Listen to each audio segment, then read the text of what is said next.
au bénéfice de nos populations. Et vous l'avez dit, l'année prochaine, nous irons à l'Assemblée nationale avec un budget de 7 000 milliards.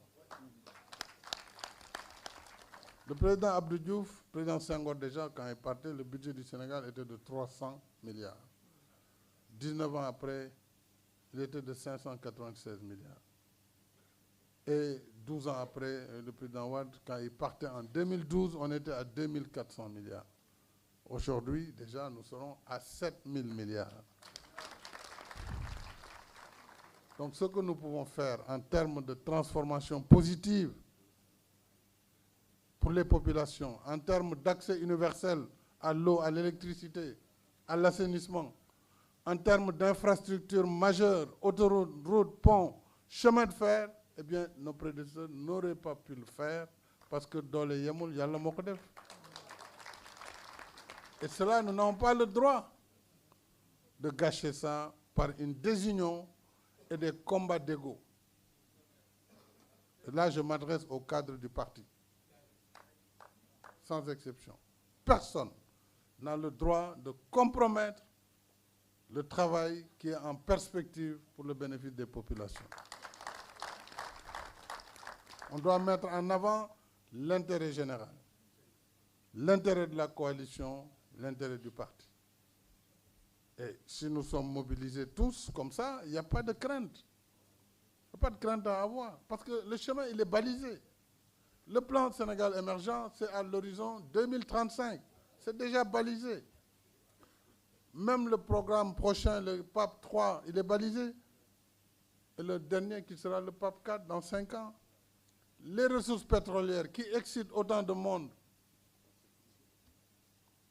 ils vont se calmer, puisque nous avons déjà balisé la gestion de ces ressources par une loi très claire qui définit les modalités d'utilisation des ressources issues du pétrole et du gaz. Nous avons défini une loi sur le contenu local.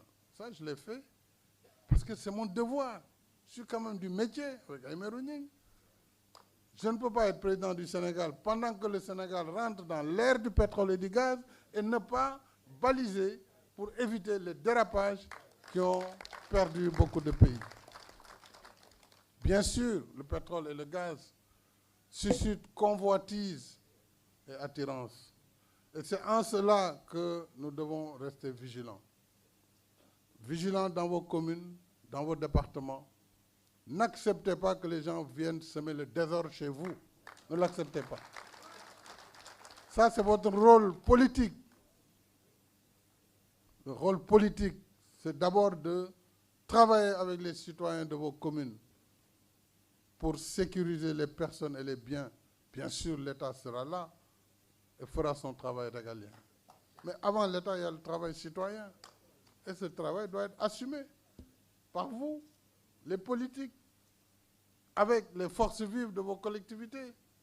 Pourquoi vous allez laisser les gens venir détruire ce que vous avez construit avec autant de difficultés? Pourquoi on devrait l'accepter? Le Sénégal s'est endetté pour construire des biens comme le train, qui fait la fierté de tout un peuple. Ce train, ce n'est pas pour moi. Je n'ai pas besoin de le prendre pour aller à AIBD ou pour aller à Diamniadio, c'est évident. C'est pour les populations. Pourquoi détruire un tel ouvrage? Pourquoi empêcher aux populations de Guédiawaye, de Cambérène, de Dakar, bientôt d'utiliser le BRT par une indiscipline inqualifiable? Mais ça, nous y mettrons un terme. Nous y mettrons un terme. Le Sénégal ne peut pas se permettre, à son niveau de développement actuel, de voir tous les investissements qui ont été réalisés être anéantis par une bande de casseurs et de voyous, comme vous le dites, sur la base de je ne sais quelle considération, vouloir détruire tout ce qu'on a construit. C'est ça le combat, et c'est ça le vrai débat aujourd'hui. C'est la mobilisation politique des acteurs dans vos terroirs et de faire face à toute velléité de perturbation, d'où qu'elle puisse venir. Ça, si vous le faites, je sais que vous le ferez, parce que c'est votre devoir d'abord. Eh bien, en ce moment, nous aurons ce que vous avez demandé, nous aurons la victoire. Maintenant, il est clair que je dois m'adresser à la nation. Nous avons toujours dit la patrie avant le parti. Donc, je ne peux pas vous répondre, quelle que soit la beauté de votre message. Je sais que c'est un message d'amour, un message vraiment au-delà même de l'amour. C'est un message vraiment émouvant. Je suis très, très sensible par ce que vous avez dit et je suis surtout très touché par votre engagement renouvelé, par votre fidélité. Et croyez-moi, une fois que je vais m'adresser au pays, et c'est normal, c'est d'abord le pays qui nous a élus. Et ce sera fait le lundi, Inch'Allah, je l'ai dit. Donc, yàggatul.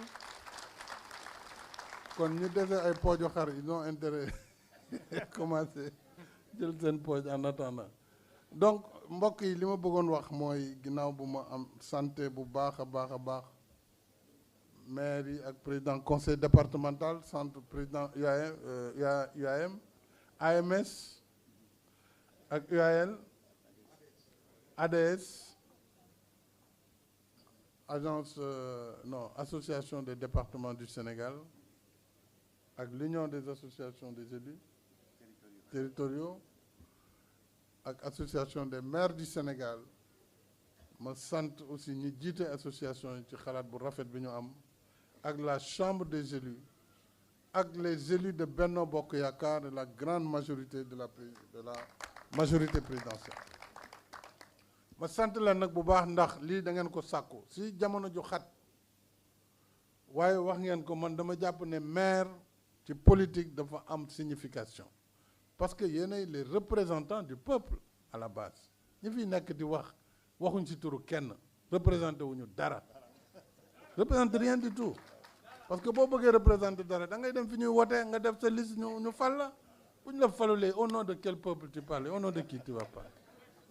Donc man dama jox cër maire wala président conseil un élu wala député parce que da ngeen dem compétir gagner yor ndombo tànk yor kaddu askan wi donc ñooñu bu ñu ma soxlaa te yàlla def tey ngeen am majorité boo xam ne amul natable ci Sénégal xam nga fi coow li moo bare dañu dem élection maire yi nit ñi di xëccoo suñu biir c'est normal parce que mbir la moo xam ne ku ne dafa bëgg a falu donc résultat yi cay génn bu ñu ko bëggee projeté ci présidentiel kooku ñàkk xam-xam la pareil pour les législatives parce que ay liste yu bare génn nañu suñu biir man mi joxe naa ay liste man mi jiite parti bi maa fay benn caution léeg-léeg bu ma xamee ne arbitrage bi dëgër na ma ne yow dama jël bi nga dem